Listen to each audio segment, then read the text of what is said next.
Olá, boa tarde a todos. Bom, a ideia é da gente conversar um pouquinho hoje sobre esse tema, reconhecimento da receita no setor da atividade imobiliária, por conta da chegada do IFRS 15, que é o CPC 47, que entrou em vigor desde 1º de janeiro, e que, se for companhia aberta, vai precisar elaborar o primeiro ITR daqui a 3 dias. Então, como é que fica o reconhecimento da receita de um assunto que, quando da adoção do IFRS lá em 2008, aquele período 2008-2010, gerou um intenso debate sobre qual seria o momento da companhia, da incorporadora imobiliária, reconhecer a receita. Quando, ao longo da construção, aquele método chamado POC, né? Percentage of Completion, percentual de completação, ou somente ao final da obra, quando da entrega das chaves. Isso foi um grande debate no período 2008, 9 e 10. Resolveu-se por manter a lógica do reconhecimento da receita ao longo da obra, pelo POC. Quando chega o IFRS 15, todo o debate que havia sido feito quando a adoção do IAS 18, CPC 30 e NBCTG 30, não era mais válido, porque temos um novo pronunciamento que é a NBCTG 47 e CPC 47. E aí voltou-se a ter todo o debate, e o debate acalorado chegou ao limite de se emitir uma consulta ao IFRIC, ao órgão do Comitê de Interpretações Técnicas do IASB, para avaliar como que a incorporadora deveria reconhecer a receita no escopo do IFRS 15 e NBCTG 47. Eu não vou dar a resposta agora, senão vocês já vão embora, né? Eu estou no segundo slide, então a seguir cenas do próximo capítulo. A proposta era conversar esses 4 tópicos aí com vocês, e faremos isso. Principais diferenças no reconhecimento da receita entre a antiga e a nova norma, o reconhecimento para o reconhecimento da receita na nova norma, o negócio de incorporação imobiliária, o reconhecimento da receita ao longo do tempo, ou na entrega das chaves, ou seja, os bullets anteriores eu estou falando aí em termos gerais, não necessariamente setor imobiliário. O setor imobiliário entra no bullet 3 e fecha com perguntas e respostas. Eu combinei com a Nélia a ideia da gente fazer a sessão de perguntas e respostas só ao final, por uma simples razão. É a primeira vez que eu estou apresentando esse slide. Então, sinceramente, não tenho muita noção de como que eu vou conseguir gerenciar o tempo. Vai que a gente libera para perguntas agora durante a palestra, dá 10 para as 6, e eu não acabei o negócio, então eu fico mais à vontade, deixa eu vender o peixe todo, na sequência a gente faz esse pergunta e resposta. Pode ser, né? Pode ser. Então, faz o favor, se vocês tiverem papel e caneta, tiver alguma dúvida, de repente anota aí para não perder a memória, que a ideia é que vocês tenham muitas dúvidas. Eu também não sei se eu tenho as respostas, eu devia ter colocado só perguntas ali, né? Não garanto aí a resposta, mas agora já é. Bom, vamos lá. Um breve histórico só para a gente lembrar isso aí. Dá para identificar 3 grandes momentos aí na nossa contabilidade, não só brasileira, não só no setor imobiliário, mas Brasil de uma forma geral, que era até 2007, a partir de 2008 com a adoção dos IFRS, que é a 11638 e tudo mais, e agora, no que tange ao reconhecimento da receita, o IFRS 15, que é a nossa NBCTG 47. A minha interpretação, com relação ao reconhecimento da receita no setor imobiliário, até 2007 tinha um mix entre algumas empresas fazendo algo muito próximo ao regime de caixa e outras fazendo algo que a gente considera o tal do Percentage of Completion, ou um mix das duas numa mesma entidade. E aqui, desculpa, quem aqui trabalha no setor imobiliário, de incorporação imobiliária? Beleza. Já estava no mercado antes de 2008? Beleza. Estou falando besteira? Que antes era um mix entre caixa e POC, um pouquinho mais para caixa numa entidade, um pouquinho mais para POC em outra, mas era um mix disso. Mais ou menos por aí, não? Beleza. Bom, aí chegou a 11638, necessidade de adotar os IFRS. Na época, a gente falava do IAS 17, do IAS 11 e do IAS 18, que são as NBCTGs 17 e 30, sobre o reconhecimento da receita 30, e específica sobre o setor imobiliário a 17.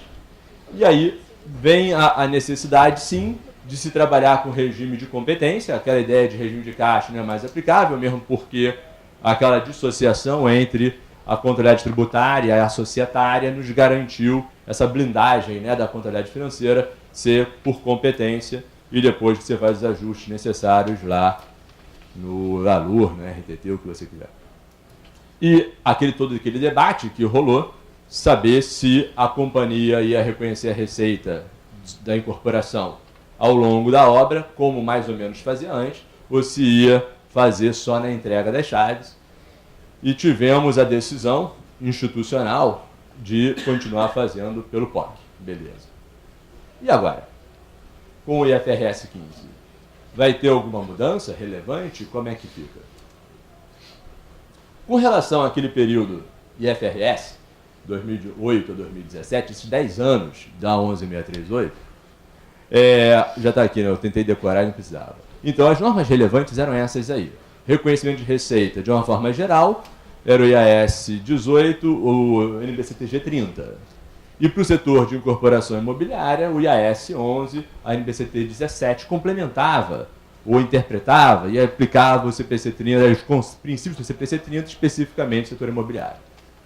Ainda assim, o mercado internacional tinha dúvida, lia o 11, lia o 18, estou falando do setor interno, do mercado internacional, tinha dúvida de como que a incorporadora imobiliária deveria reconhecer a receita, ao longo da obra ou na entrega das chaves. E aí foi feita uma consulta por, nem sei por quem, ao Comitê de Interpretações, e então esse comitê emitiu o famoso IFRIC 15, que é a interpretação ICPC 02, que reitera para a gente aqui no Brasil a dúvida. E aí, é entrega das chaves ou é POC ao longo da obra?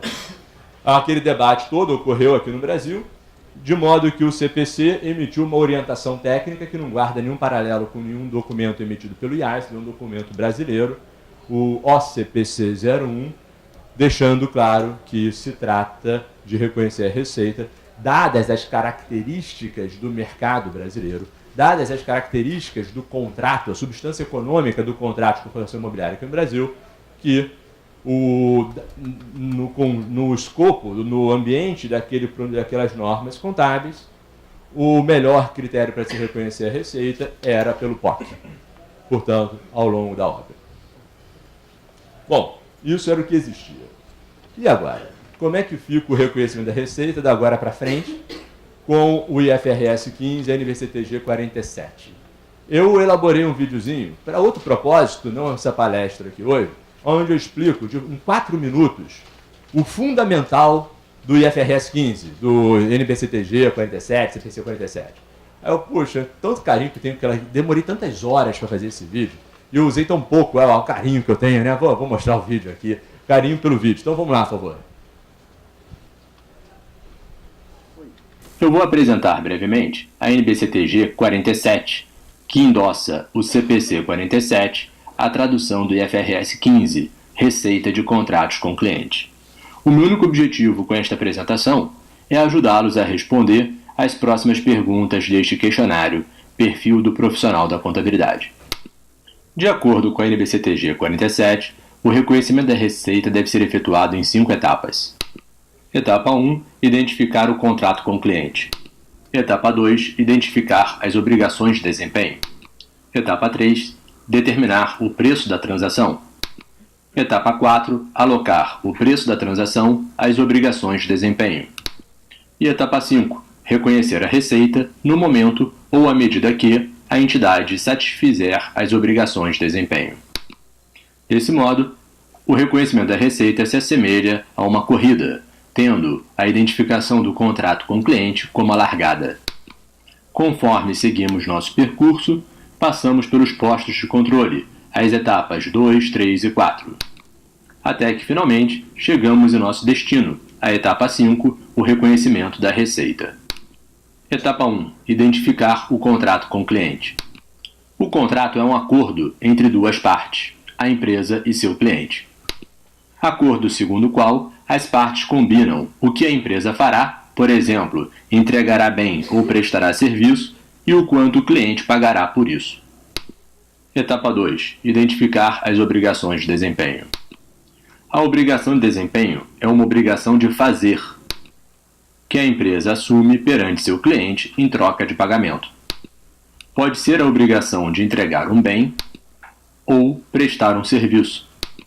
Etapa 3. Determinar o preço da transação. O preço da transação é o quanto o cliente se compromete a pagar à empresa, mas isso é determinado na ótica da empresa. Então, o preço da transação é o valor que a empresa espera ter direito a receber em troca da entrega de bens ou prestação de serviços. O preço da transação pode ser fixo, variável ou composto por ambas parcelas. A contraprestação variável pode ser um valor positivo, como um prêmio que o cliente paga à empresa pelo seu excelente desempenho, ou um valor negativo, como uma multa que a empresa compensa o cliente pelo seu desempenho desfavorável. Descontos, abatimentos e devoluções também são considerados contraprestações variáveis. Etapa 4. Alocar o preço da transação às obrigações de desempenho. Quando houver mais de uma obrigação de desempenho, é necessário alocar o preço da transação a cada obrigação de desempenho. A alocação do preço da transação deve ser feita com base no preço de venda individual de cada bem ou serviço. Havendo desconto pela venda de diversos bens ou serviços no mesmo contrato, é necessário alocar o preço de modo a melhor representar a substância econômica da transação. Finalmente, a quinta etapa, o reconhecimento da receita. A empresa deve reconhecer a receita se for provável que receberá a contraprestação a qual terá direito em troca dos bens ou serviços prometidos. Mas quando? A empresa deve reconhecer a receita no momento ou à medida que satisfizer as obrigações de desempenho. Na entrega de bens, a obrigação de desempenho será satisfeita quando a empresa transferir o controle do ativo para o cliente. Então, reconhecerá a receita no seu resultado em contrapartida do aumento do ativo, caixa ou contas a receber ou redução do passivo, adiantamento de cliente. Na prestação de serviços, a obrigação de desempenho será satisfeita no momento ou à medida que a empresa efetivamente prestar o serviço, ou seja, quando o cliente ou conforme o cliente se beneficiar do serviço prestado pela empresa.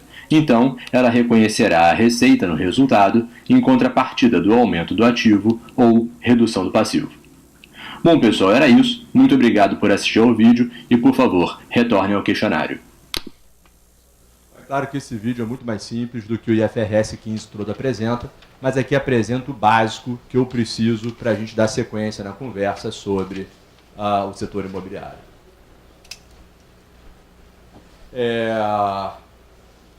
Então, uma vez que se começou a compreender o IFRS 15 aqui no Brasil, o setor imobiliário teve que refletir, e daí? Qual vai ser o impacto? Vamos continuar fazendo reconhecendo a receita por POC, ou seja, satisfazemos a obrigação de desempenho ao longo da obra, ou teremos que reconhecer a receita somente ao final da obra, na entrega das chaves. Satisfazemos, portanto, a obrigação de desempenho num determinado momento. Essa é a grande dúvida. Então, imagine uma situação como essa aí. Sabendo que a incorporadora vende o imóvel na planta e recebe em torno de 30% a 40% durante a construção,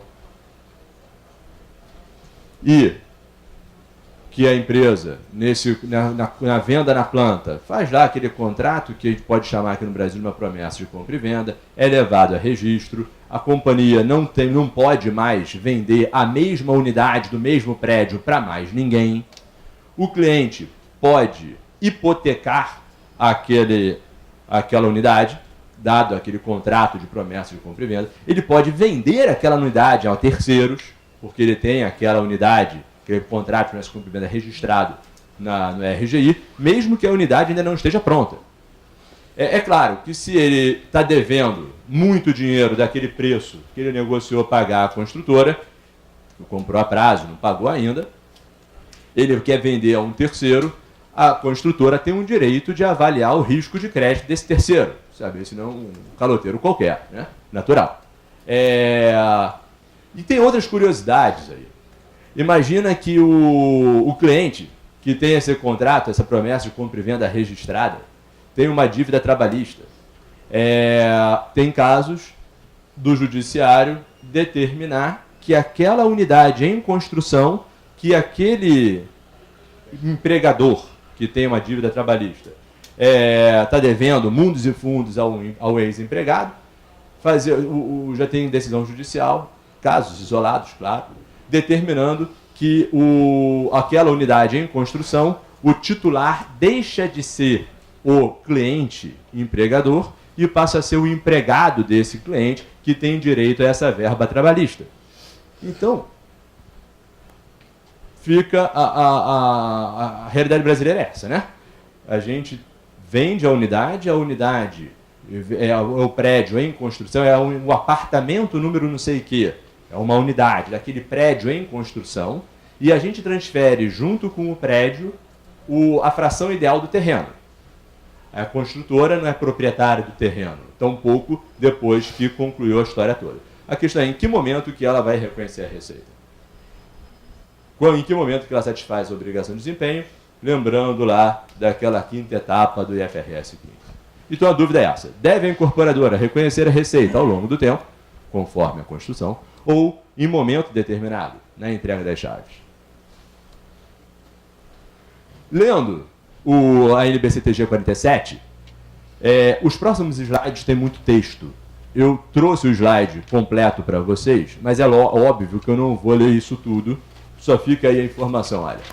No parágrafo 33 do CPC 47, da NBCTG 47, tem uma informação riquíssima, que é uma grande dúvida que a gente sempre teve, mas não tinha resposta no vocabulário, na literatura IFRS, que é o que significa controle de um ativo.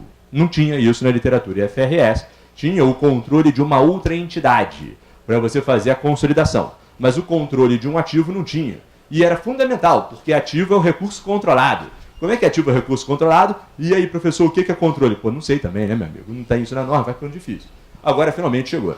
O controle do ativo refere-se à capacidade de determinar o uso do ativo e obter substancialmente a totalidade dos benefícios restantes provenientes do ativo. O controle do ativo inclui a capacidade de evitar que outras entidades direcionem o uso do ativo e obtenham o benefício desse ativo. Então, a ideia de controle é associado a direcionar o uso e obter o benefício econômico que esse recurso é capaz de gerar. Consequentemente, se eu tenho a capacidade de direcionar o uso, sei lá, desse relógio que eu estou usando, eu tenho a capacidade de evitar que terceiros direcionem o uso dele. Consequentemente, eu sou capaz de obter o benefício econômico e resultante dele, e terceiros não são. A ideia é essa. E o pronunciamento traz alguns exemplos de circunstâncias que caracterizam que a entidade exerce controle sobre o ativo. Então, vamos lá. Letra A. Pelo uso do ativo para produzir bens e serviços. Se você tem o poder de utilizar o ativo para produzir outros bens e serviços, então você tem o controle desse ativo. Pelo uso do ativo para aumentar o valor de outros ativos. Pelo uso do ativo para liquidar ativos ou reduzir despesas. Pela venda ou troca do ativo. Pela caução do ativo ou em garantia de empréstimo. E ainda o óbvio que seria reter o ativo para você. Olhando para esse parágrafo 33, o profissional do setor de incorporação imobiliária deveria identificar. Deveria ser suficiente para identificar. Quando eu assino um contrato de compra e venda, vendendo uma unidade em construção para um cliente, quando que a entidade transfere o controle da unidade em construção para o cliente? Durante a construção, alguma dessas características de transferência de controle já é identificada com clareza? Eu estou vendo alguns semblantes afirmativos na plateia. Quais? Fala aí a letra. Letra A, B, C, D. Qual que fica mais claro para você naquele contrato de compra e venda? A D. D de dado. Pela venda ou troca do ativo? O cliente pode vender aquela unidade em construção ou trocar por outra. É assunto dele. Também a letra E. Ele pode oferecer aquela unidade em construção em garantia de uma dívida, que é exatamente o calção e o empréstimo. A minha interpretação é muito semelhante à de vocês. Então, está caracterizado que lá na assinatura daquele contrato de compra e promessa de compra e venda, que você queira chamar, levado a registro, o cliente já tem o direito, já exerce o controle sobre a unidade. É claro que ele está exercendo o controle sobre a unidade, mas essa unidade ela vai se valorizando ao longo do tempo, conforme a unidade vai sendo construída. Eu não tenho a menor dúvida que o valor de venda daquela unidade em construção, quando o terreno ainda é um matagal, é bem menor do que quando o prédio já está com o esqueleto todo pronto e a construtora está terminando de fazer os acabamentos internos do edifício. O risco para o comprador é bem menor. A data que ele vai começar a obter o fluxo de caixa, né, o fluxo de benefício econômico, está muito mais perto, valor presente, risco menor. Valor presente maior, é claro que o valor justo desse ativo é maior, mas parece que ele já tem o controle desde então. Eu concordo com vocês. Pelo menos o D e o E do 33 são satisfeitos. E o parágrafo 35, ele é o coração daquela quinta etapa que eu mostrei no vídeo para vocês. A decisão. A entidade deve reconhecer a receita no momento ou à medida que satisfizer a obrigação de desempenho. Esse no momento ou à medida que é a grande dúvida. No momento, entrega das chaves ou ao longo do tempo, conforme a construção. E o parágrafo 35, ele se dedica a responder essa nossa dúvida, a dirimir essa nossa dúvida. O que fala o parágrafo 35? A entidade transfere o controle de bem ou serviço ao longo do tempo, portanto, satisfaz a obrigação de desempenho e reconhece a receita ao longo do tempo, no que nos interessa aqui, conforme o evoluir da obra, se apenas um dos seguintes critérios for atendido. Não precisa atender a 3, basta atender a 1. Letra A. O cliente recebe e consome simultaneamente os benefícios gerados pelo desempenho por parte da entidade, à medida que a entidade efetiva o desempenho. A forma como o IFRIC interpreta esse item A do 35 é basicamente o seguinte. No transporte de mercadoria, é um bom exemplo. Eu sou fabricante, fabrico uma unidade aqui no Rio de Janeiro, vendo essa unidade para um cliente no Paraná, então eu contrato o serviço de transporte do Rio para o Paraná. Se por alguma razão, no meio do caminho, chegou em São Paulo, esse prestador de serviço, o transportador, quebra o carro, não consegue concluir o trajeto, precisaria a mercadoria retornar para o Rio de Janeiro para depois seguir para o Paraná? Ou pode seguir do Paraná para o Paraná, direto da onde já está em São Paulo? A resposta parece óbvia, não precisa retornar ao Rio, pode seguir viagem. Vai atrasar um dia, 2 dias, mas pode seguir viagem diretamente. Então, alguém discorda dessa ideia? Então, numa situação como essa, fica evidente que o cliente recebe e consome simultaneamente os benefícios gerados pelo transportador à medida que o transporte vai evoluindo. Quanto mais próximo, quanto mais distante vai ficando do Rio em direção ao Paraná, mesmo que o cliente ainda não esteja botando a mão na mercadoria em transporte, com relação ao transporte, já está se beneficiando, porque está mais perto. O custo para levar de São Paulo para Paraná vai ser menor, teoricamente, que saindo do Rio para Paraná. Está claro isso aí? Bom, com relação ao prédio em construção. Se o prédio está em construção, é até perigoso, né? Ele tem uma caráter de periculosidade o indivíduo cliente já querer ficar consumindo o prédio em construção. No início da obra é até inviável, porque ele comprou o apartamento do 10º andar e o prédio está começando a levantar do 3º. Claro, começou do térreo, por favor, mas no momento atual já está no 3º. Então é óbvio que não dá para ele consumir esse recurso conforme vai sendo construído. Por essa razão, o item A fica realmente descartado. Vamos ver se a gente consegue atender ao B ou ao C. O item B. O desempenho por parte da entidade cria ou melhora o ativo. que o cliente controla à medida que o ativo é criado ou melhorado. Se você entender, como a gente conversou no parágrafo 33, C e D, desculpa, que o cliente já exerce o controle sobre a unidade em construção, porque ele tem o direito de vender, trocar ou entregar em garantia a unidade em construção. Se a gente entender que os 33, C e D ou D já estão atendidos, parece que o item B do parágrafo 35 também é satisfeito. Vou repetir. A entidade satisfaz a obrigação de desempenho quando o desempenho por parte da incorporadora de construir o prédio cria ou melhora um ativo, prédio em construção, já controlado pelo cliente. Então, poderia sim a entidade incorporadora reconhecer a receita ao longo da construção pelo POC. Isso, claro, dado que você entende que o cliente exerce controle sobre o prédio em construção. Se você não entender que o cliente exerce o controle sobre o prédio em construção, em nenhuma dessas condições, ou melhor, em uma dos aspectos da definição do que é controle, aí também você não consegue aplicar o parágrafo 35B. O 35B, por estar associado a um ativo que o cliente já controla, está fortemente associado ao 33. Pode seguir? E, finalmente, 35C.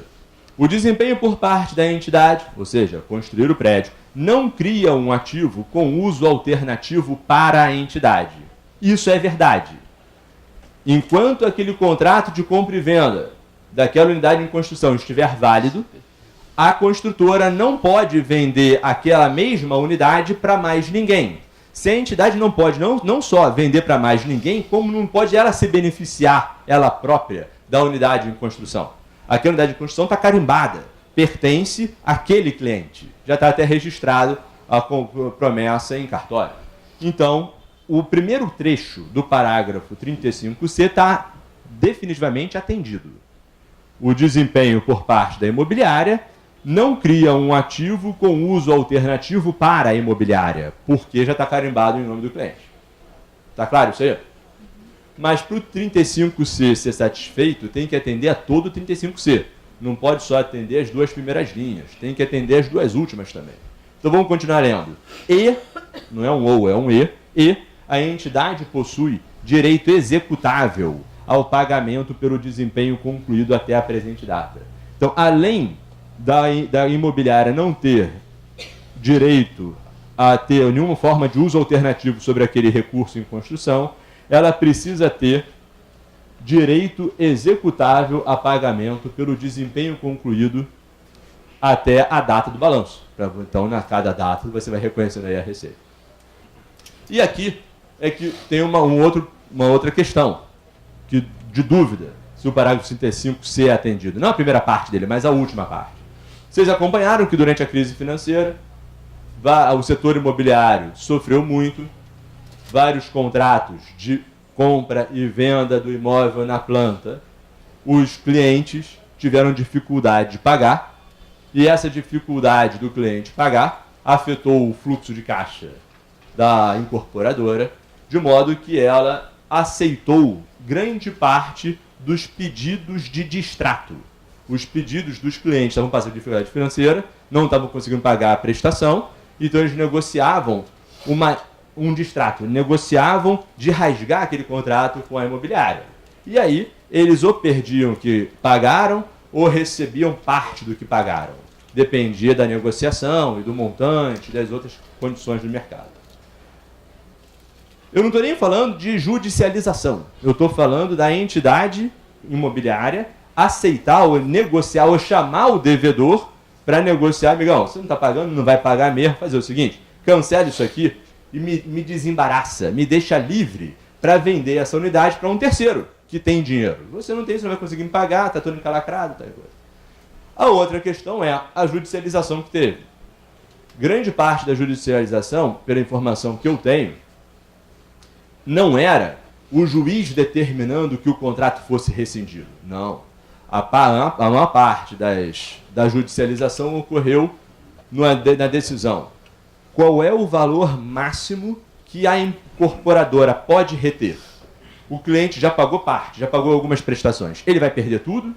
Ou ele vai receber tudo de volta? Ou ele vai receber de volta menos uma penalidade por não levar o contrato até o final?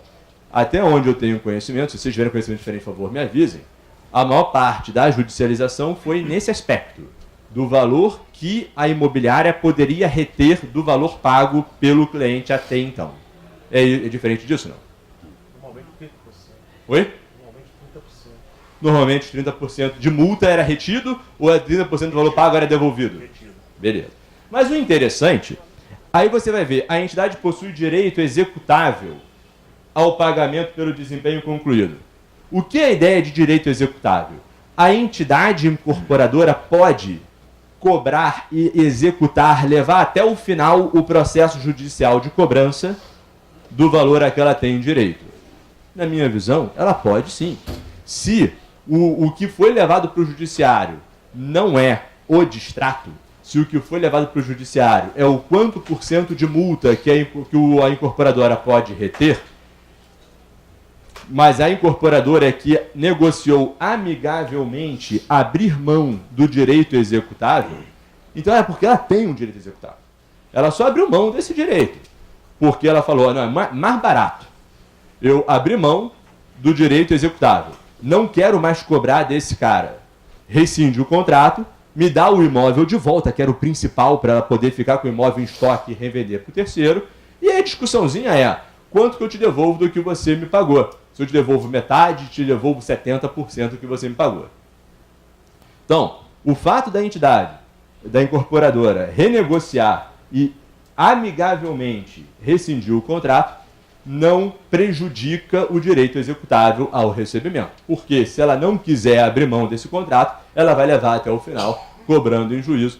E eu não tenho conhecimento de decisão judicial em segunda instância que tenha dado ganho de causa ao cliente inadimplente de rescindir o contrato.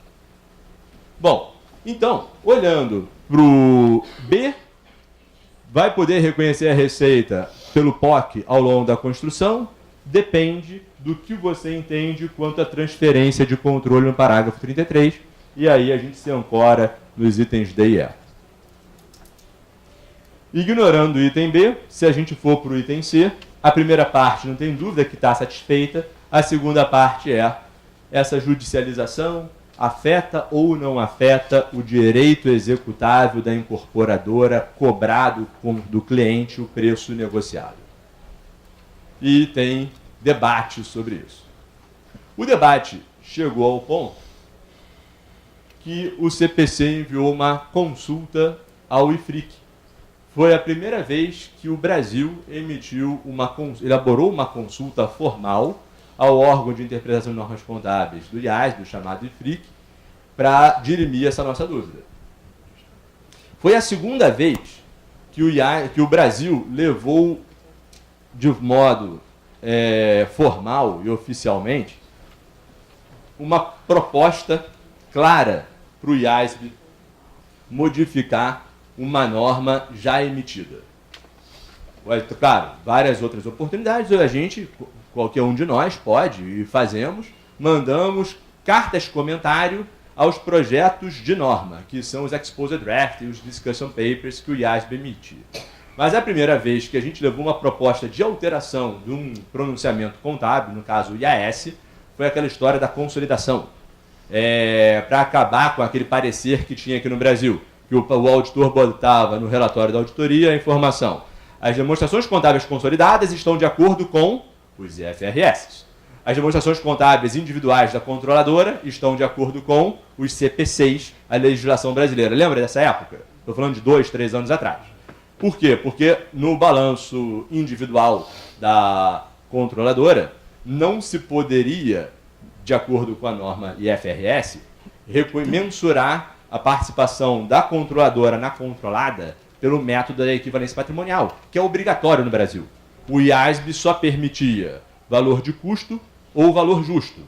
E o Brasil, a lei, exigia que fosse equivalência patrimonial. Então, a primeira demanda que a gente levou para o IASB para mudar um pronunciamento contábil foi esse. do balanço individual da controladora, pedindo para, já que permite, né, o custo, permite o valor justo, pô, quebra essa. Permite também o método da equivalência patrimonial no balanço da controladora, balanço individual da controladora. E o IASB aceitou, acatou, fez a modificação no pronunciamento, e aí agora os relatórios das auditorias não fazem mais essa distinção. Agora é um único parágrafo. Os pronunciamentos, as demonstrações contábeis consolidadas e a individual da controladora, está tudo de acordo com o IFRS. Essa foi a segunda demanda que o Brasil levou lá para ele. E foi mais ou menos assim a consulta. Eu vou ler rapidamente a consulta. Aqui é o IFRIC falando, por isso que é o comitê. O comitê recebeu um pedido de reconhecimento de receita e um contrato para a venda de uma unidade em um complexo residencial de múltiplas unidades. É o nosso famoso venda de imóvel residencial na planta. Especificamente, a solicitação perguntou sobre a aplicação do parágrafo 35, aquele que tem as letras A, B e C que a gente acabou de ler, que especifica quando a entidade reconhece a receita ao longo do tempo. Aí aqui as características da transação que o Brasil apresentou para o IFRIC para que ele pudesse interpretar a situação brasileira, ou interpretar o parágrafo 35 à luz da realidade brasileira. O incorporador imobiliário e o cliente assinam um contrato para a venda de uma unidade imobiliária em um complexo residencial de múltiplas unidades antes que a entidade construa o complexo. Está na planta. B. A obrigação de desempenho sobre o contrato é construir e entregar a unidade imobiliária conforme especificado no contrato. Ela, entidade, não pode mudar ou substituir a unidade específica. A entidade retém o título legal da unidade imobiliária, aquela ideia de a diferença entre promessa de compra e venda e escritura definitiva.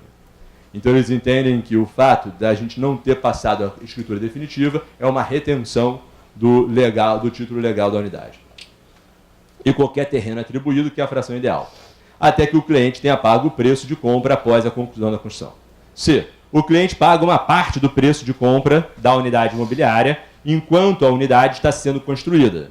E o restante é pago, a maior parte do preço, depois da conclusão. É a verdade, né? D. A consulta tinha essas 5 caracterizações aqui da transação. O contrato concede ao cliente o direito ao interesse indivisivo. É uma tradução do Google que eu fiz hoje de manhã, né? Desculpa, esse documento, IFRIC Update, de onde eu tirei isso aqui tudo, foi publicado antes de ontem à noite, no site do IASB. Então eu tive de ontem à noite para hoje de manhã fechar isso aqui, e aí eu quase copiei e colei o texto em inglês. Vai ficar feio, né? Aí eu traduzi rapidamente, e aí o Google me ajudou essa moda aqui. Eu não investi muito tempo na tradução, então ficou interesse indivisível, é feio, mas é isso que está aí mesmo. Vamos lá. Do contrato, o complexo, multiunidade de construção. O cliente não pode cancelar o contrato, exceto conforme observado no item 2 abaixo. Nem poderá alterar o projeto estrutural do complexo ou da unidade individual. O cliente pode revender ou prometer seu direito ao interesse indivisível da terra e do complexo, conforme o complexo está sendo construído, sujeito à incorporadora a fazer uma análise do risco de crédito. Aqui tem um detalhezinho que o IFRIC não entende, ele entende uma diferença muito grande entre a nossa promessa de compra e venda e o título legal final. Então ele diz que o cliente não tem o direito de vender a unidade, e sim que o cliente tem o direito de revender ou prometer o direito sobre a unidade, o de que seria essa promessa de compra e venda. O cliente e outros clientes que concordam em comprar unidades imobiliárias no complexo de múltiplas unidades têm o direito de decidir juntos alterar o projeto estrutural do complexo e negociar tal mudança com a entidade. Então, eu sozinho não posso negociar mudar a piscina de lugar, mas eu e todos os outros clientes juntos podemos sugerir mudar aquela piscina do play de lugar, que é uma área comum e tal coisa. É isso que está escrito no item E. Para fechar, se a entidade se a entidade incorporadora violar as suas obrigações no contrato, os clientes podem, em conjunto, decidir substituir essa incorporadora por outra ou interromper a construção.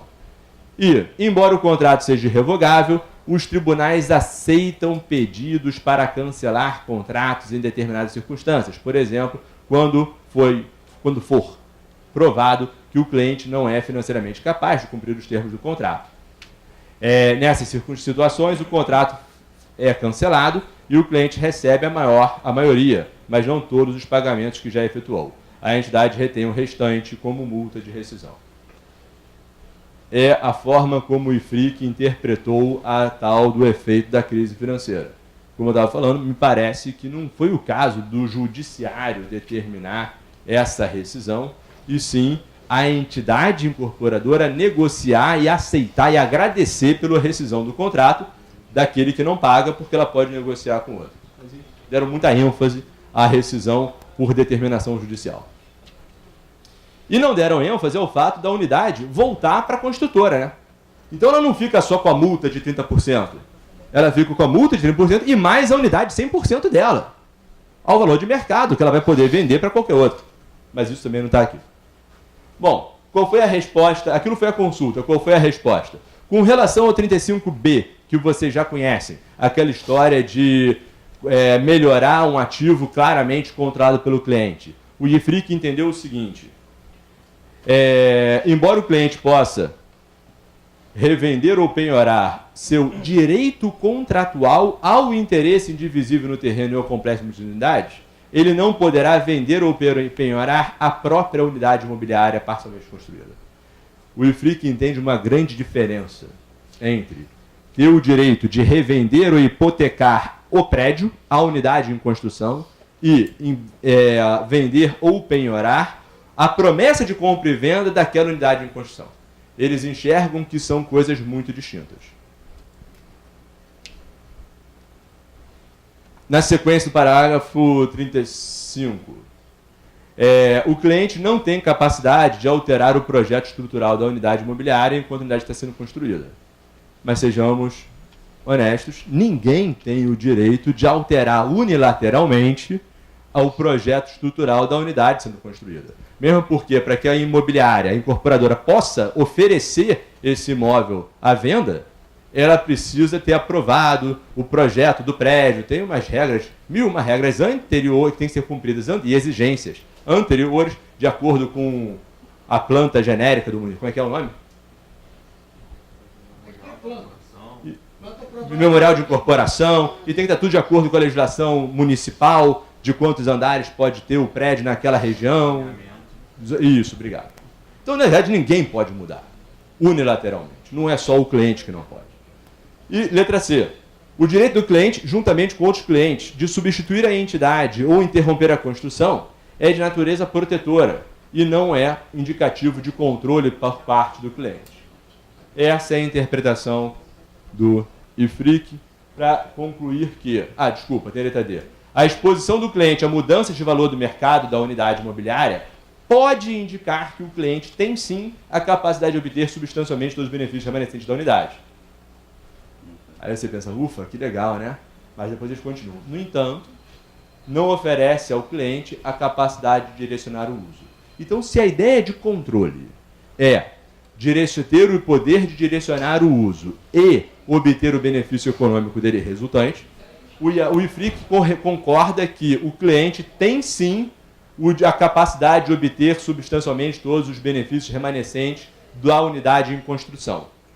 A única parte do parágrafo 33 que eles não conseguiram identificar como sendo evidência de transferência de controle é o cliente direcionar o uso. E o direcionar o uso está aqui justificado a razão deles entenderem que o fato do cliente não poder modificar a estrutura do prédio e, principalmente, o fato do cliente poder negociar, vender ou hipotecar a unidade, não é a unidade o ativo objeto de análise para o IFRIC. O que o cliente pode negociar, vender e hipotecar é o direito contratual de talvez um dia obter a unidade no final do contrato. Essa aí prejudica a identificação da transferência e controle na visão do IFRIC, portanto, afastando a possibilidade da gente concluir que o parágrafo 35B foi atendido.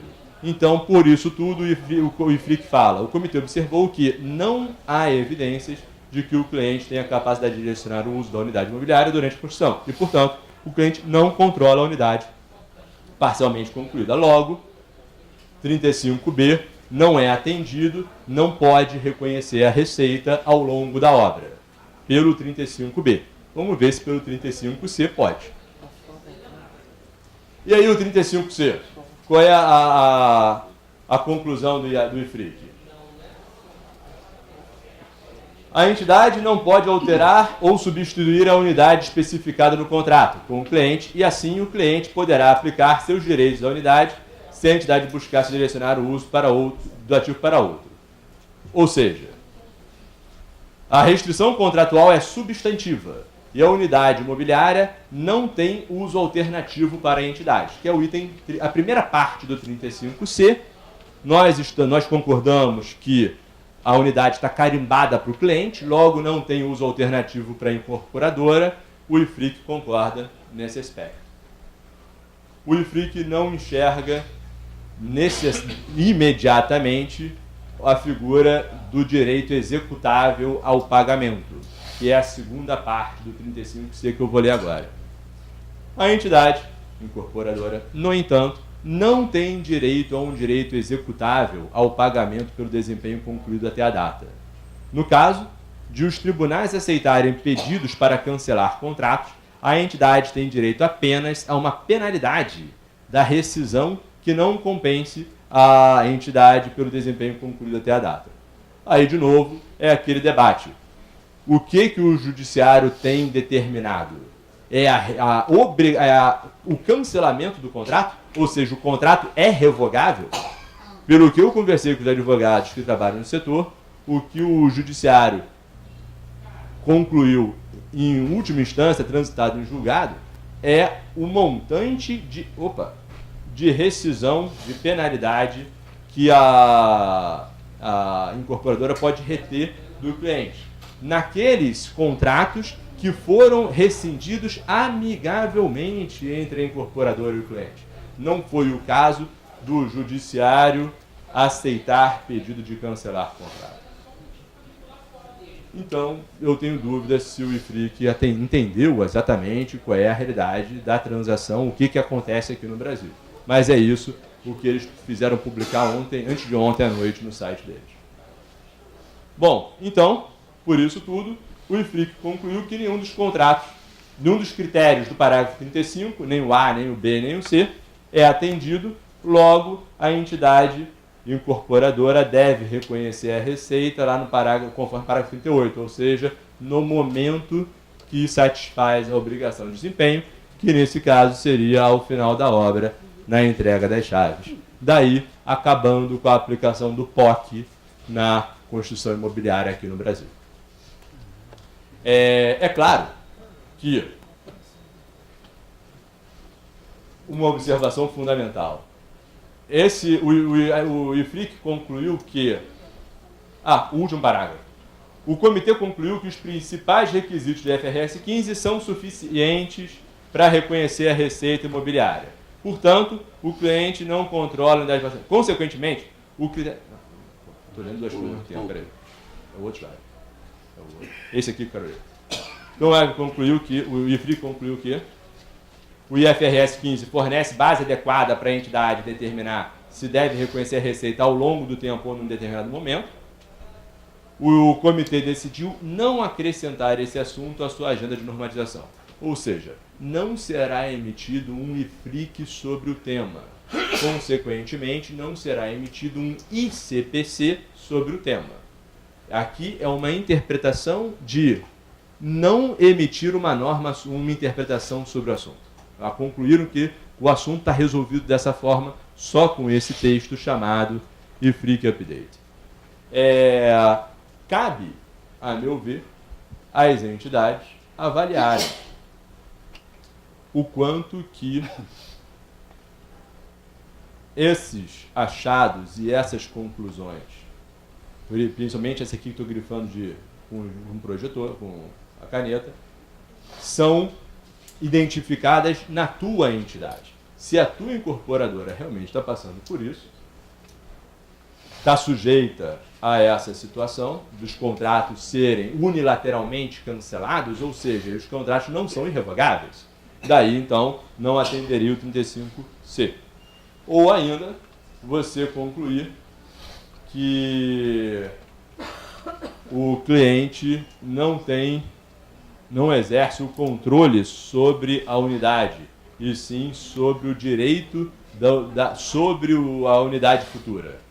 Essa aqui é mais difícil de ser discutida individualmente por uma incorporadora ou outra, mas me parece que o 35C é mais viável de ser discutido internamente em cada incorporadora, porque, claro, depende do quanto que é o risco que ela está sofrendo de ter ou não ter esses contratos cancelados unilateralmente aí.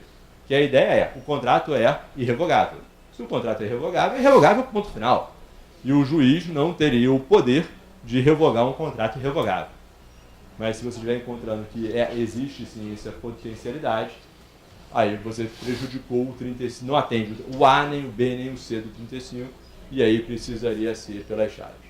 Mas é interessante trazer, no mesmo documento disponibilizado antes de ontem à noite, o IFRIC trouxe não só essa conclusão do caso brasileiro, mas trouxe conclusões de outros dois casos semelhantes que ele analisou de outras consultas de outros países nesse mesmo momento.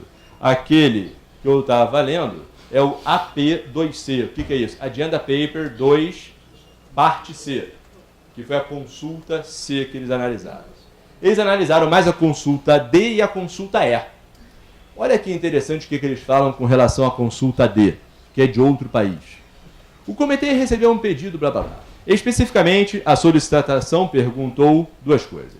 Sobre a identificação das obrigações de desempenho no contrato, que não é a etapa 5, é a etapa 2, identificar as obrigações de desempenho. Para ficar claro aqui, é uma única ou tem mais de uma obrigação de desempenho no contrato de compra e venda daquela unidade na planta? É uma única obrigação de desempenho ou são duas? Terreno, fração ideal do terreno é uma obrigação de desempenho e a unidade construída é uma outra obrigação de desempenho. É esse debate que está aqui na primeira parte. E a outra? Para cada obrigação de desempenho, já que consideramos que ser mais de uma, a entidade deve reconhecer a receita ao longo do tempo ou num determinado momento. Aí volta a evocar a etapa 5, que é o parágrafo 35.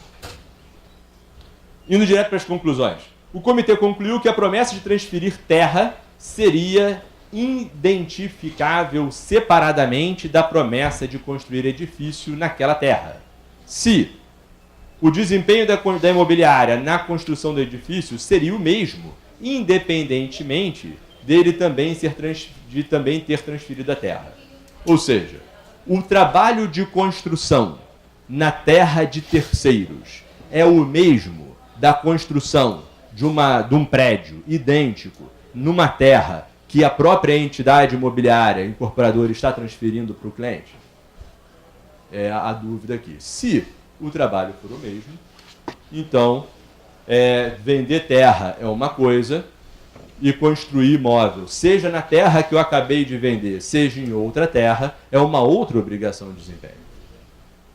E a segunda parte seria então o comitê concluiu que a promessa de transferir terra seria identificável separadamente da promessa de construir terreno, edifício, se o trabalho fosse independente um do outro e a incorporadora seria capaz de cumprir sua promessa de construir o edifício, mesmo que ele também não transferisse a terra. E seria capaz de cumprir a promessa de transferir a terra, mesmo também que não construísse o edifício.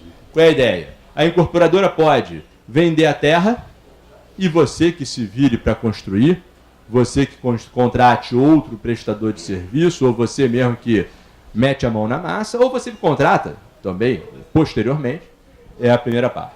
E a outra é, eu, incorporadora, também posso ser contratado para um cliente que já tem a terra e eu vou lá e construo o prédio sob demanda dele. Então, a terceira situação. Pode ser contrato de parceria também, né? Desenvolve. Um tem a terra e o outro tem todo o know-how. Os dois se juntam, entendeu? É. Mas aí você construiu mais. Nova situação Eu não tinha pensado nela quando eu li isso aqui diante de ontem para hoje. Mas teria essa terceira situação.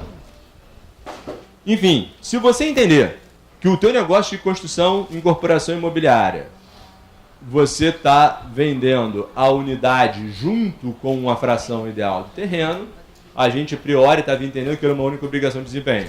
Talvez você possa identificar que você tem duas obrigações de desempenho distintas.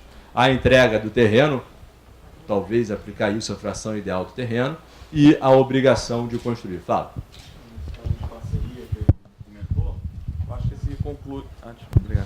Nesse caso de parceria que ele comentou, acho que se conclui na continuidade ali. No caso que a propriedade do terreno ser de terceiros e você puder concluir a construção independente. Talvez esteja aqui dentro. Eu que realmente não parei para refletir sobre o caso da parceria. Mas vamos avançar. Aí a conclusão.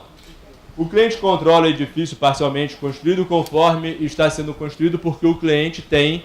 Aí aqui tem a interpretaçãozinha do IFRIC para caracterizar que sim, o cliente controla a unidade em construção porque ele já é dono daquele terreno. Então, o IFRIC concorda que a entidade... Por conseguinte, eu podia ter pintado isso aqui de negrito, desculpa, não pintei. A última parágrafo. Por conseguinte, o critério 35B é atendido. O IASB observou... Aí tem que... Tá até no Base for Conclusion 129. Se, no caso de contrato de construção no qual a entidade está construindo um terreno, já construindo um prédio no terreno do cliente, o cliente normalmente, geralmente, controla o trabalho em andamento e poderia substituir a nossa incorporadora por qualquer outra, porque o terreno já é dele. A dúvida é, a gente conseguiria aplicar isso na construção de um edifício, um complexo multiresidencial? Não, no Brasil não. Isso aí seria o CPC 17? Seria uma contratação, só revogado o CPC, mas a lógica é a mesma. Seria um trabalho para a construtora, prestação de serviço, né? Parece que é mais a eu construção. compro o terreno, contrato com a construtora e ela levanta do prédio. Ou pode não ser isso, pode ser aquele contrato, um dos tipos do contrato Minha Casa Minha Vida, onde a Caixa Econômica Federal encomenda um prédio da incorporadora e é a Caixa Econômica que vai revender essa unidade para quem quer que seja o futuro morador daquela casa, Minha Casa Minha Vida. Aí talvez se encaixe nessa situação aqui também. É como se a Caixa estivesse comprando o terreno e estivesse encomendando a construção daquele prédio, naquelas condições, naquela metragem, naquele terreno. Ok? Me parece que também se aplica isso na situação brasileira, mas nesse contrato mais específico. E a última consulta que o IFRIC recebeu sobre tema semelhante, IFRS 15 no setor imobiliário, foi respondido tudo junto também, antes de ontem, documento final, que aí eles explicam. O comitê recebeu uma solicitação, blá blá blá, o contrato para a venda de uma unidade e um complexo residencial de múltiplas unidades. Especificamente, a solicitação perguntou se o incorporador tem direito executável ao pagamento pelo desempenho concluído até a data, conforme descrito abaixo. Aí então descreve algumas características, isso aqui não é um caso brasileiro, de como é que funciona lá nesse país. A entidade e o cliente celebram um contrato, o cliente paga 10% do preço durante a construção e o restante após a construção. O cliente tem o direito de cancelar o contrato a qualquer momento antes da construção. Não é a realidade brasileira, o contrato brasileiro diz que o contrato é irrevogável. A questão é se o judiciário está ou não está reescrevendo os nossos contratos, dando aí esse poder de rescindir unilateralmente. Bom, enfim, mas aqui nesse país o contrato é revogável. O cliente pode a qualquer momento cair fora. Se o cliente cancelar o contrato, a entidade é legalmente obrigada a fazer esforços razoáveis para revender a unidade a um terceiro. Na revenda, a entidade celebra um novo contrato com esse terceiro. Ou seja, o contrato original não é renovado. É um novo contrato com o terceiro. Aí o lance é, se o preço de revenda a ser obtido do terceiro no novo contrato for menor do que o preço original, o cliente original é legalmente obrigado a pagar a diferença. Então é como se o cliente não tivesse uma multa. A multa é condicionada a incorporadora ter uma perda pelo fato do preço da venda daquela mesma unidade, revenda da mesma unidade para um novo cliente, ficar abaixo da situação original. Aí o IASB concluiu que se o pagamento, esse pagamento, não dá direito à entidade, durante todo o período desse contrato, a um montante que se aproxime pelo menos ao preço de venda da unidade imobiliária construída. Consequentemente, a entidade não possui direito executável ao pagamento pelo desempenho concluído até a data, logo, o 35C está afastado nessa outra jurisdição.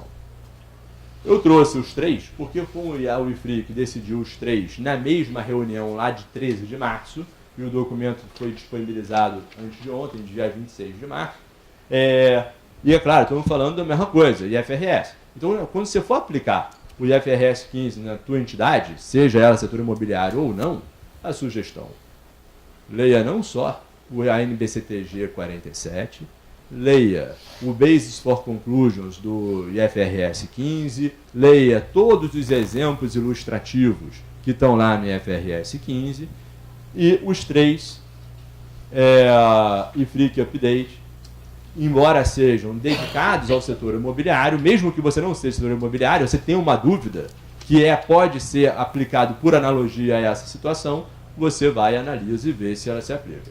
Com relação ao setor imobiliário especificamente,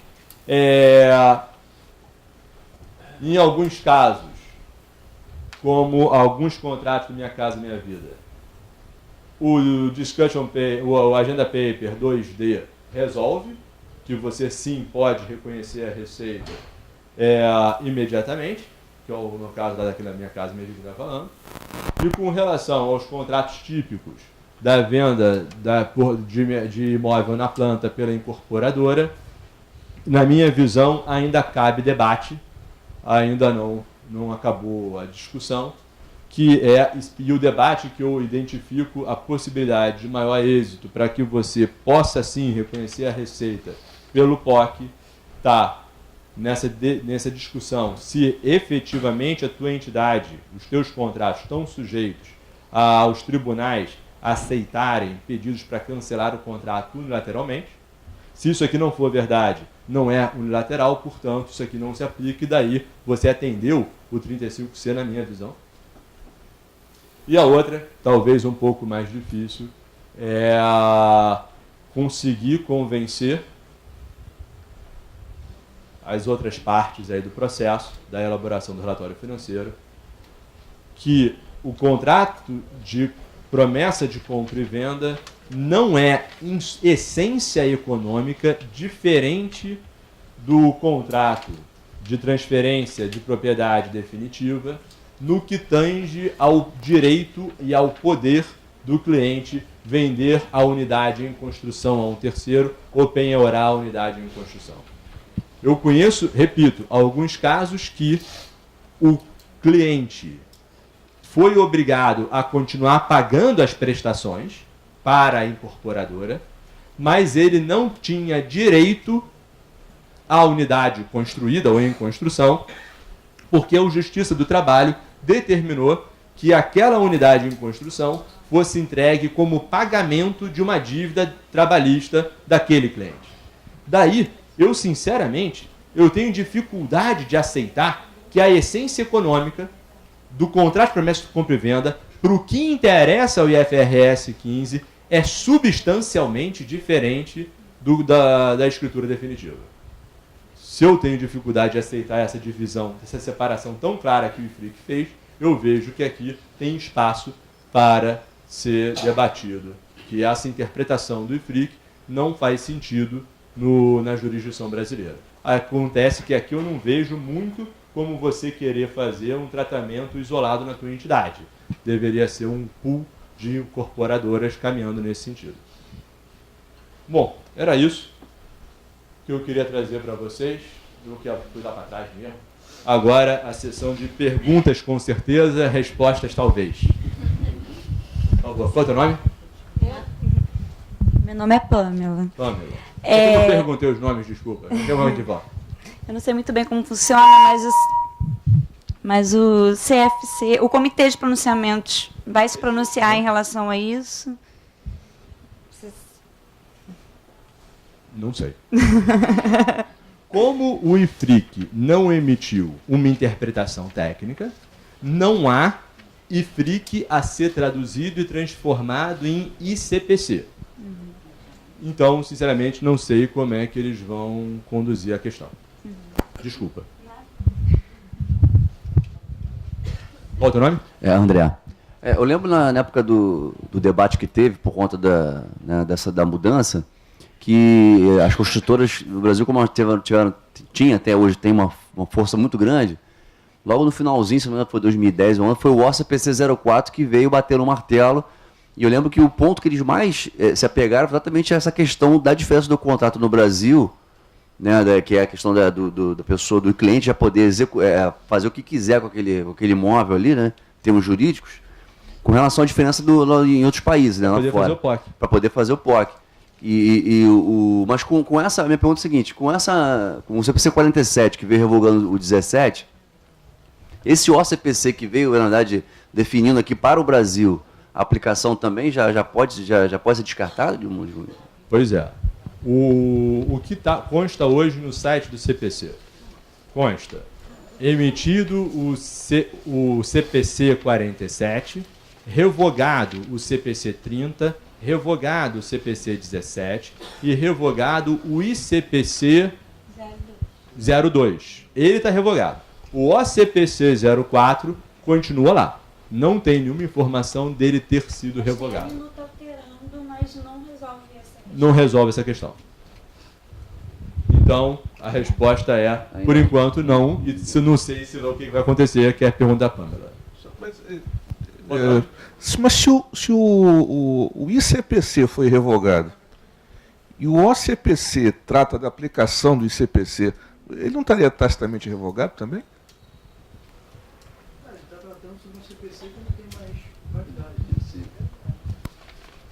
Será que é isso? Ou será que o OCPC está interpretando os princípios contábeis de reconhecimento de receita à luz da realidade econômica brasileira?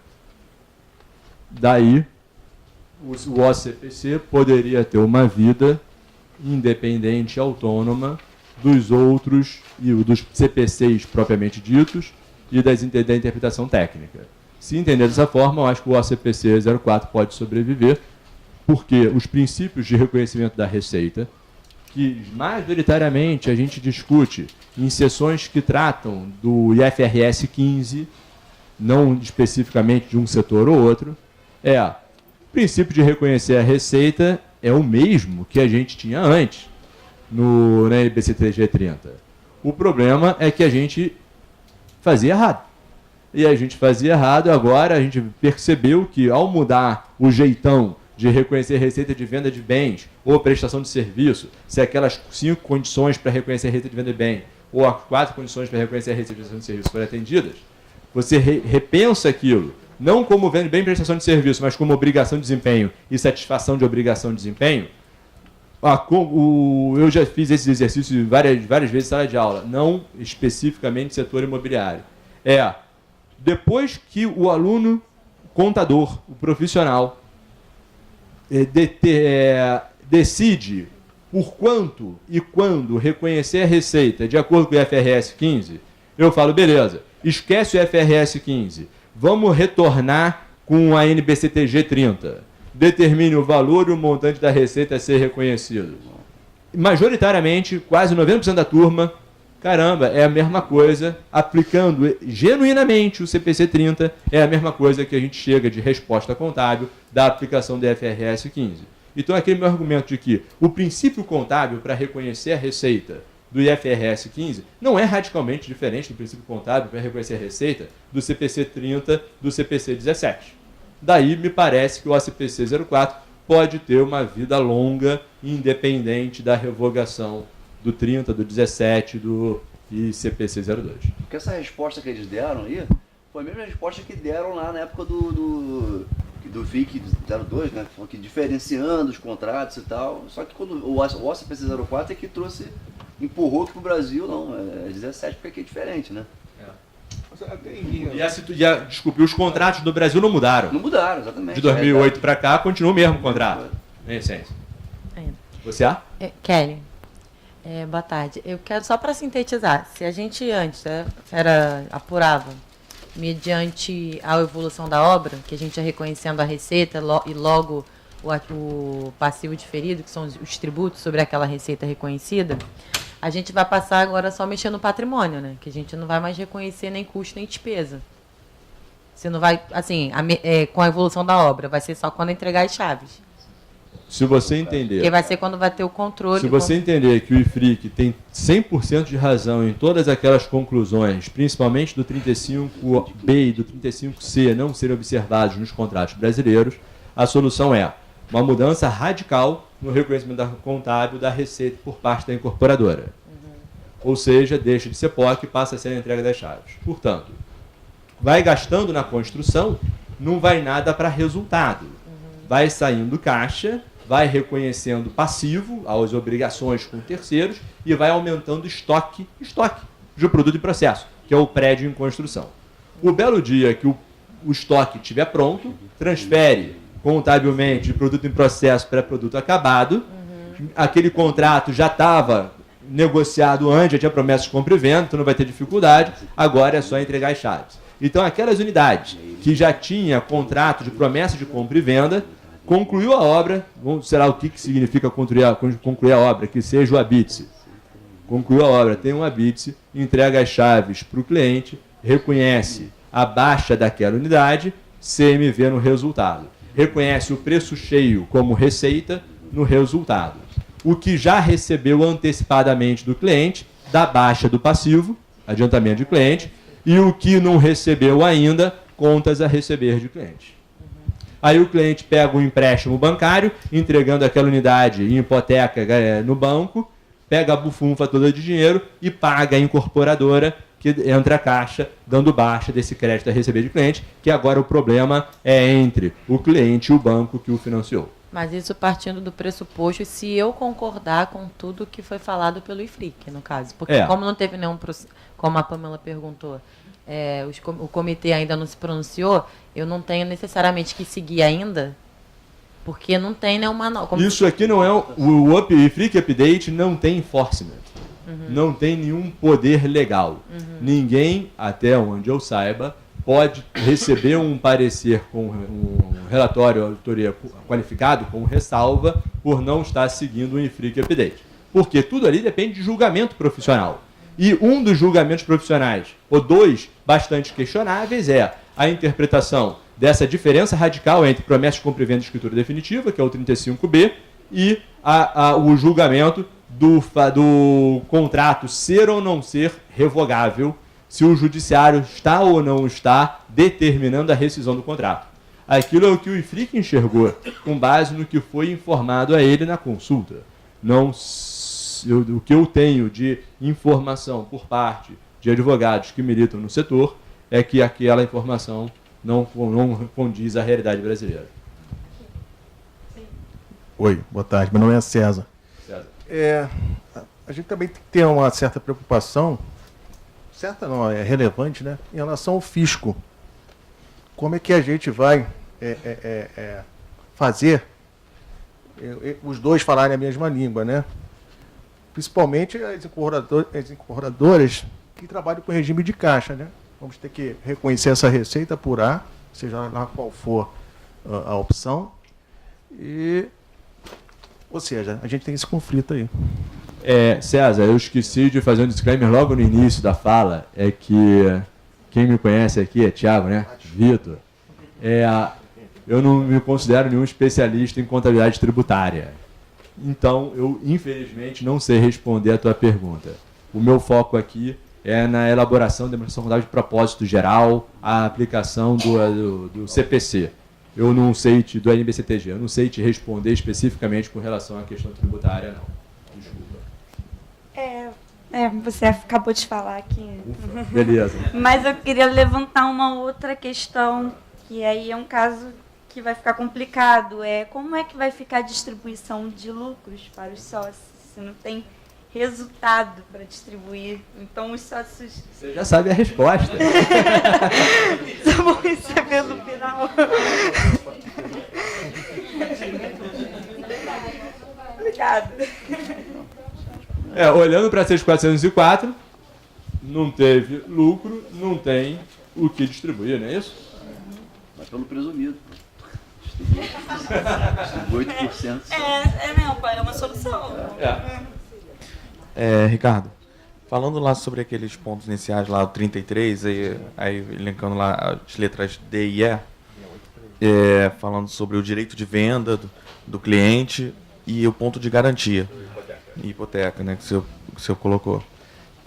Muitos contratos, por exemplo, no meu caso lá, a construção, a incorporação, ela é financiada por entidades financeiras, por bancos. E essas unidades, elas são colocadas, e já no contrato já está informando que serão colocadas em garantia por nós, incorporadores, para pegar o financiamento da construção. Então, eu entendo que o cliente ele perde esse poder de hipoteca também nesse momento, né? Então, com isso, apesar dele ter o controle do ativo, né, para venda, renegociar esse ativo com terceiros, claro que nós somos intervenientes nessa renegociação, mas ele não tem o poder de hipoteca. Então, mais um ponto que perderia. Mas não precisa atender a todos os itens do 33. Na verdade, tem que atender ao conceito.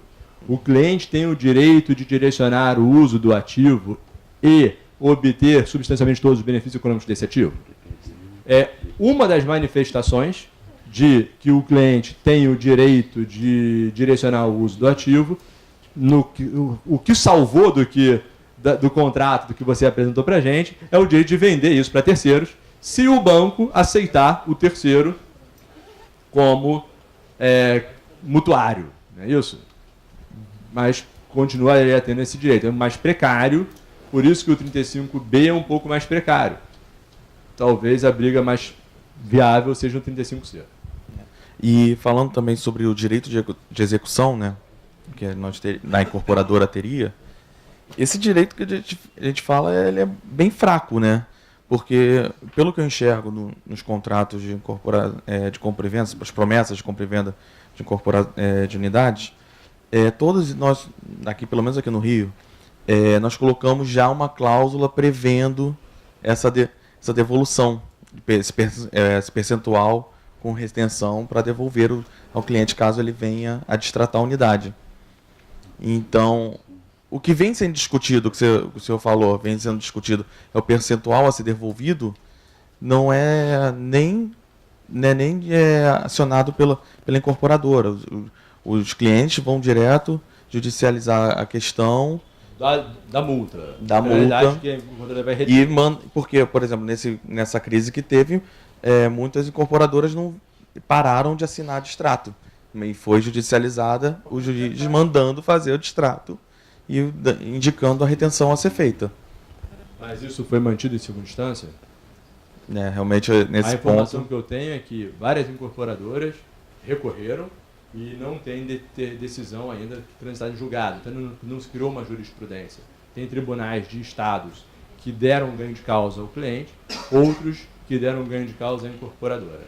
Agora, como é que está a cláusula do contrato que você me disse? Quem é que tem o direito de distratar? É o cliente ou é a incorporadora, ou ambos têm o direito de distratar unilateralmente? Pelo que eu entendi, quem tem o direito de provocar quase que unilateralmente o distrato é a incorporadora, não de qualquer cliente, dada a circunstância do cliente estar inadimplente durante sei quantos meses. Ainda assim, na visão do cliente, aquele contrato, por parte do cliente, é irrevogável. A incorporadora é que teria a liberdade de... Se o cliente ficar inadimplente, você vai entrar, ainda que tivesse essa cláusula, que eu não conheço o contrato, num que ele, a partir do cliente comprador, a gente está falando em cliente, ainda eu não vi nenhum contrato que parta do comprador, do promitente comprador, tá certo? A rescisão unilateral por parte dele. Em geral, ela se dá... Por interesse da incorporadora. Não, ela se dá quando ele fica inadimplente. Ele exatamente, ele ficando inadimplente, a incorporadora, tá certo? Vai executar. Ou então chama amigavelmente, tá certo? Para negociar. Então, o interesse aí de se chamar aplica... amigavelmente foi da incorporadora para ficar livre para poder revender aquela unidade. Não foi foi pela incorporadora devido à inadimplência dele, tá certo? Então, isso vai sempre acontecer e tem acontecido, e a maioria desse questionamento tem sido feito e sempre, com uma grande parte, pelo que eu tenho conhecimento, tem a cláusula de multa por inadimplente e se aplica essa cláusula. E tem sido isso quase que pacificado, principalmente... Entendeu? Nesse caso. Então, na verdade, o que eu estou falando isso, porque o conceito que eu entendo, que enquanto a Constituição estiver em andamento e que esses 30% que você falou anteriormente, que é a poupança dele para poder comprar o imóvel, isso tudo nada mais é do que um adiantamento. Ele tem um crédito, e um crédito vinculado, tá certo? Junto ao incorporador, ainda que ele tenha uma promessa de compra e venda, tá certo? Vinculado a um imóvel. Ok? Mas aquilo é um crédito, porque ele não tem um ativo. Ele não dispõe fisicamente de um ativo. O ativo dele é o crédito, é o direito, aquele valor que ele pagou. O assunto é realmente polêmico. Parece que o senhor e o IFRIC entendem de uma forma muito alinhada esse contrato. Mas é exatamente. Até porque, eu entendo que o sistema do POC, tá certo? Não faz nem no sentido econômico.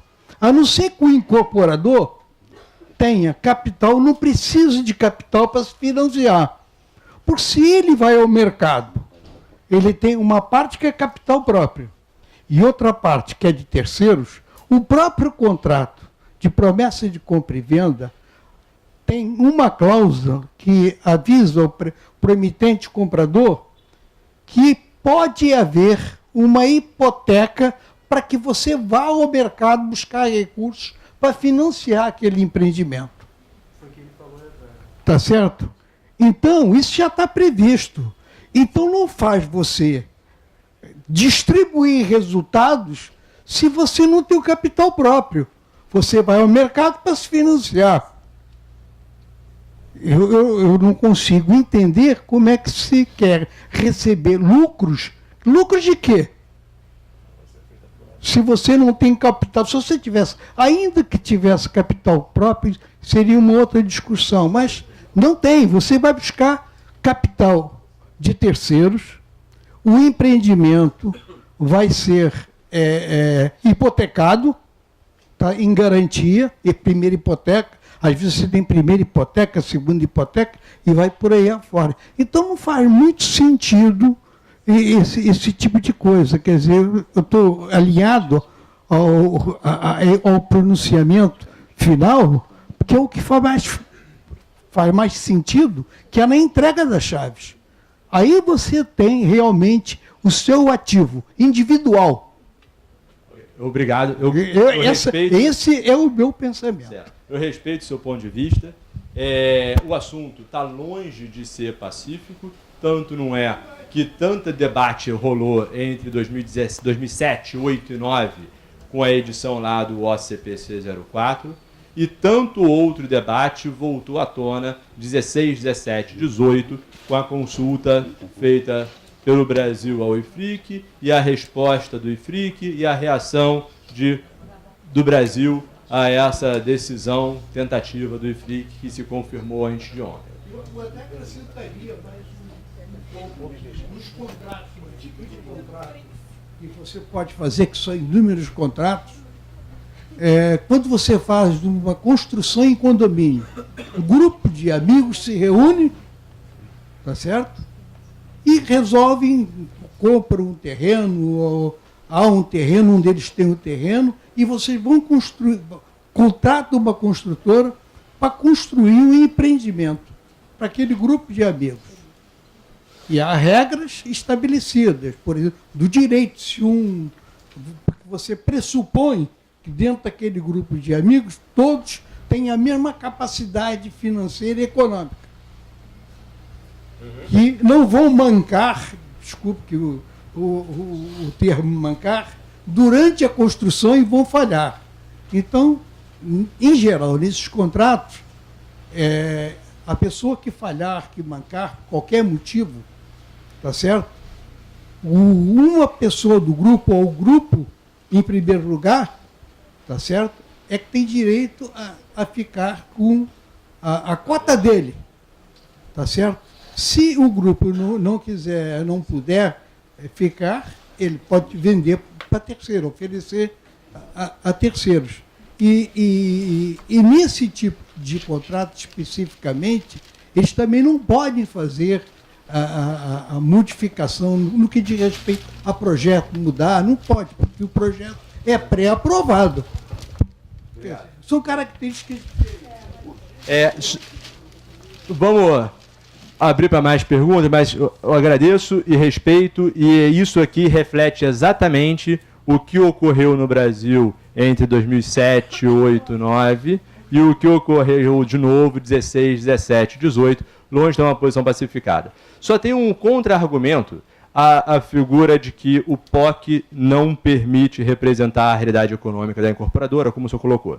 O contra-argumento é o seguinte: se aquela unidade que está prometida à venda para um determinado cliente, a incorporadora não pode vender a mais ninguém. A incorporadora não pode modificar aquele contrato. A construção daquele contrato é meio que num piloto automático. Tem que seguir aquilo que já foi tudo negociado e aprovado pelas autoridades. Corresponderia aquela unidade em construção já vendida ao conceito de ativo da incorporadora? Ativo é recurso controlado decorrente de evento passado do qual se espera benefício futuro. Aquela unidade já vendida, embora ainda em construção, eu tenho sérias dúvidas se ela atende ao conceito de ativo da incorporadora. Então, fica... mas o adiantamento que ele deu... É caixa. Mas o caixa eu reconheço no meu caixa e o passivo adiantamento de cliente. A dúvida é, se não reconhecer a receita pelo POC, só vai reconhecer a entrega das chaves. Significa dizer que durante toda a fase da construção, o gasto incorrido na construção é um ativo, um estoque da construtora, como eu respondi para a Pamela. Acontece que esse troço, ativo, físico, não atende à definição de ativo, conforme a estrutura conceitual e conforme o CPC 0... Não, o IAS 2, que é o CPC não sei o que trata de estoque. Eu não decorei o nome. Não me parece atender a definição de estoque. Então, agora é o quê? Então, como também não me parece ter definição de estoque, então, se não for o POC, tão pouco na entrega. E aí, como é que fica? E nem adiantamento é adiantamento. Então, por conta disso, é que o debate demorou, já dura 3 anos, com intervalozinho de 2009 a 2016, e reaqueceu todo o debate, 2016 para cá. Eu não tinha a menor pretensão de ter aqui uma decisão, uma opinião pacificada entre nós todos aqui nesse auditório, no intervalo de 2 horas, ainda mais pelo fato de eu estar trazendo uma posição que contraria o pronunciamento do IFRIC. Seria muito mais cômodo para mim aqui como palestrante chegar e falar, olha, eu concordo com tudo que o IFRIC disse, amém. Mas eu assumi a responsabilidade, o desafio de trazer uma visão que contraria aquilo que o IFRIC apresentou e fez publicar. Mais alguma pergunta? Curiosidade? Só mais um adendo aqui. As incorporadoras, como a gente sabe, né, estão batalhando para conseguir uma regulamentação a respeito dos distratos. Já estão batalhando já tem algum tempo. E, voltando ao prisma do ponto de execução, se entrar esse processo de regulamentação dos distratos, então aí é que morre mesmo a questão do POC, porque o contrato ele vai poder ser distratado a qualquer momento por ambas as partes. Já vai ter uma previsão legal a respeito disso. Eu não sei o que virá nessa regulação, que talvez venha. Não sei nem quando que o Congresso vai conseguir votar um tema desse. E eu também não sei quando o Congresso resolver e conseguir ter quórum para votar um tema desse, se ainda vai ser do interesse das incorporadoras, porque provavelmente até lá a crise, se Deus quiser, já acabou, já estão bombando e não vai ter mais necessidade econômica da alteração legal. Então, sinceramente, não sei te responder. Por favor. Ricardo, a incorporadora ela construiu casas, não é? Já recebeu totalmente o valor das casas, mas não tem o habite ainda e não fez a escritura por essa condição. O momento tributário dessas casas estão totalmente recebidas. Já seria, no caso... Qual o seu nome? Darli. Darli. A pergunta, a resposta que eu te dou, Darli, infelizmente, é muito semelhante à resposta que eu dei ao César. Desculpa, eu não sou especialista em contabilidade tributária, não me atrevo a responder essa tua pergunta. Na ótica do relatório de propósito geral, olhando para CPC, NBCTG e FRS, a mesma situação que o senhor colocou, admitindo que o IFRIC está certo, admitindo que a receita tem que ser reconhecida na entrega das chaves, não é entrega das chaves, num ponto no tempo. Num ponto é quando transfere o controle da unidade construída para o cliente. Em que momento que vai reconhecer a receita? Na situação que o senhor colocou. É quando a obra está concluída? É quando tem o habite depois da obra construída? Ou é quando entrega as chaves depois de ter o habite da obra concluída? É outro julgamento profissional que sequer foi pensado a discutir isso, até onde eu saiba, aqui no Brasil, porque até agora estavam trabalhando na hipótese de continuar trabalhando com POC. Uma vez que se concluir que não vai mais poder aplicar POC, vai ter que fazer a entrega das chaves, teremos esses desafios pela frente. Se atende a definição de ativo, que eu coloquei mais cedo, a unidade em construção, já prometida à venda, e a outra, quando que finalmente atende a satisfação da obrigação de desempenho num ponto. A ideia é essência econômica. Transferência de controle é direcionar o uso e obter benefício econômico. Em que momento na vida prática que você vai enxergar que isso ocorreu na sua situação? Eu, sinceramente, não parei para refletir sobre isso, que eu ainda estou com a esperança do POC poder ser implementado. Ricardo.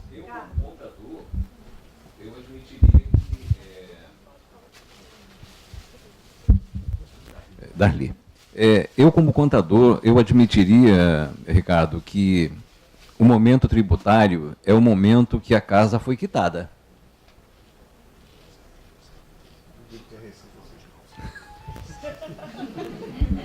Nélia. A sugestão é que agora venha um tributarista, entendido, que pelo menos entenda dessa situação para que venha fazer uma palestra. Já tem um tema para palestra futura. Beleza. Que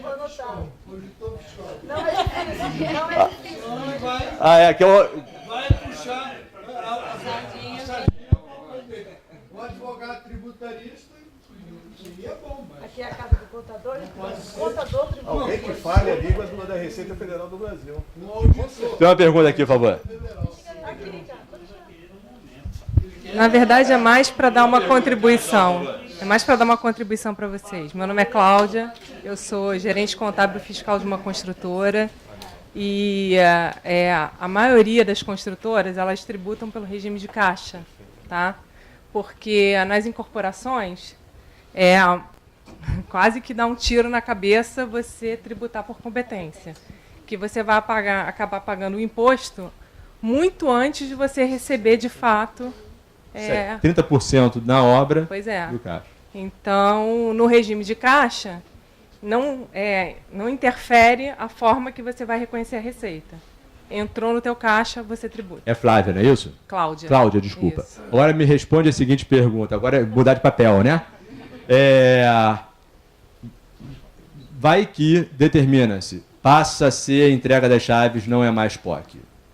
Vai manter a lógica de regime de caixa ou vai entrar lá com pedido na Receita para agora passar a ser por competência? Porque você fica 3 anos sem pagar imposto nenhum para pagar... Vai ser isso que vai acontecer? Regula pelo 84. 4/79, então fiscalmente não muda nada. Eu acho que eu Fazer por caixa ainda assim é vantajoso? Por caixa, recebeu, você tributa, e cancelou um contrato por algum motivo, você se abate desse crédito. Hoje é assim. O regime de caixa, você paga por tudo que você recebeu, é ajustado dos seus cancelamentos de venda. Contabilmente você vai ter prejuízo pelo menos nesse período, porque você vai ter um resultado. Aí você vai botar o imposto diferido. É teu imposto diferido, não vai para Olha, resultado. Cláudia, né? Obrigado, Cláudio, pela tua participação, respondendo tantas perguntas aqui do Darli e do César que eram sobre isso. Mas queria saber se alguém tem mais alguma pergunta sobre o ANBCTG 40. Obrigado. Não?